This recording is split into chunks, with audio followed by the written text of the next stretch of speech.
Hey y'all, this is Keisha from Lorraine's Treats and Things. Don't forget to like, comment, and subscribe. So I made me some seared pork chops this day. This was Sunday. I basically rinsed them off in cold water so I don't feel none of that grit on my pork chops. Pat them dry. Heat me up a skillet with a little butter and some oil in it. Any type of oil. You know, you don't need a lot.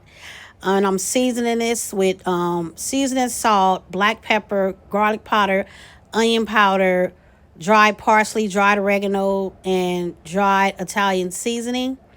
And I'm going to make sure both sides are seasoned really, really well. You know, you got to be able to see it.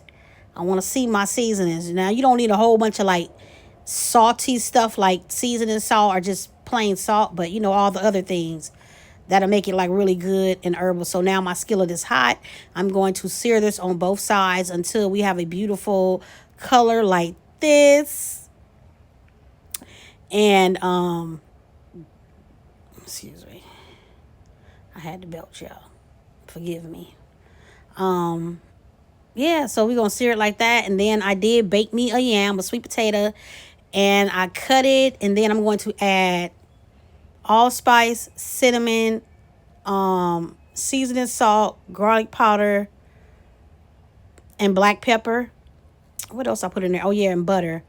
And then you're just going to season this to your taste. This yam was so sweet because even like when I baked it, I put it on 400 degrees for about an hour.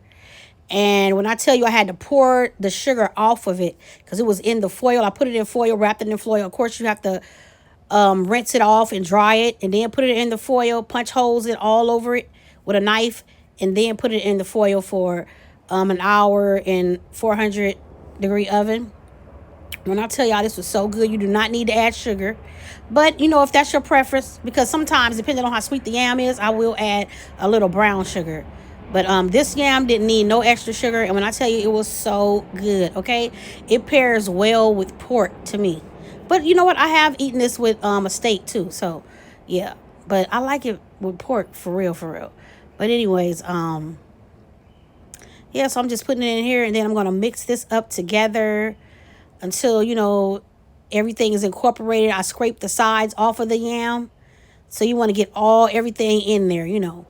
So, yeah, I'm just putting all my little seasonings up in here. And yeah, this was great. And then I'm going to pair it with some, what did I pair it with? Yes, I'm going to have some mixed cauliflower, broccoli, carrots, I think snap peas too. Here it is right here. So it's just cauliflower, broccoli, and carrots. But yeah, this is my pork chops. This is my beautiful yam. This is how everything came out. And I'm just making my vegetables with a little butter, a little seasoning salt, a little black pepper, a little garlic powder. Yep. Real simple, easy dinner for one. These days, I just really prepare meals for myself. I mean, sometimes, you know, it will be for my family, but you know, everybody doing their own thing, so it is what it is. But I used to cook a lot for my family, a whole lot, yeah. So, but yeah, this is my cauliflower. Now, I did use the bag, but when I put it on 4.5 minutes, but when I took it out, it wasn't like really warm, so I heated it up on another 3 minutes. But this is my plate. Don't forget to like, comment, and subscribe. This is Keisha from Lorraine's Treats and Things, and let me know what you guys are having tonight. Peace.